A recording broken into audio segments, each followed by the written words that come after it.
परोपकार। 1 जनवरी की सर्द रात रमेश अपनी पत्नी रीता संग एक दोस्त के यहाँ हुई नए साल की पार्टी से लौट रहा था। बाहर बड़ी ठंड थी।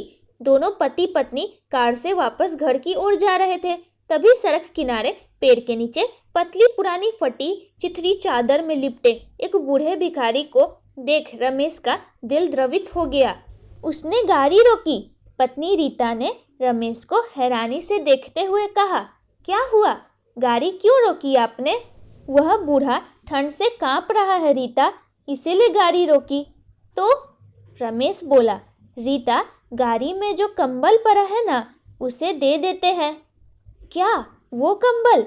रमेश जी, इतना महंगा कंबल आप इसको देंगे? अरे वह उसे ओढ़ेगा नहीं बल्कि उसे बेच देगा। ये ऐसे ही होते हैं। रमेश मुस्कुराकर गाड़ी से उतरा और कंबल डिग्गी से निकालकर उस बुजुर्ग को दे दिया। रीता बहुत गुस्से में आ गई। दोनों फिर घर की ओर चल पड़े। अगले दिन भी बड़े गजब की ठंड थी। आज भी रमेश और रीता एक पार्टी से लौट रहे थे तो अचानक रीता ने कहा, चलिए रमेश जी, एक बार देखें कल रात वाले बूढ़े का क्या हाल है। रमेश ने वहीं गाड़ी रोकी और जब देखा तो बूढ़ा भिखारी वहीं था, मगर उसके पास वह कंबल नहीं था। वह अपनी वही पुरानी चादर ओढ़े लेटा था। रीता ने आंखें बड़े करते हुए कहा, देखा, मैंने कहा था कि वो कंबल उसे मत दो, इसने जरूर बेच दिया होगा। दोनों कार से उतरकर उस बूढ़े के पास गए। रीता ने व्यंग्य करते हुए पूछा, क्यों बाबा, कल रात वाला कंबल कहाँ है? बेचकर नशे का सामान ले आए क्या?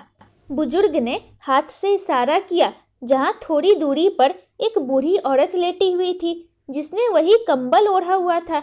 बुजुर्ग बोला, बेटा, वह औरत पैरों से विकलांग है और उसके कपड़े भी कहीं कहीं से फटे हुए हैं। लोग भीख देते वक्त भी गंदी नज़रों से देखते हैं। ऊपर से इतनी ठंड, मेरे पास कम से कम ये पुरानी चादर तो है। उसके पास कुछ नहीं था तो मैंने उसे कंबल दे दिया। रीता हतप्रभ सी रह गई। अब उसकी आंखों में पश्चाताप के आंसू थे। वो धीरे से आकर रमेश से बोली, चलिए घर से एक कंबल और लाकर बाबा जी को भी दे देते हैं। दोस्तों, ईश्वर का धन्यवाद कीजिए कि उसने आपको देने वालों की श्रेणी में रखा है। अतः जितना हो सके जरूरतमंदों की मदद करें। धन्यवाद।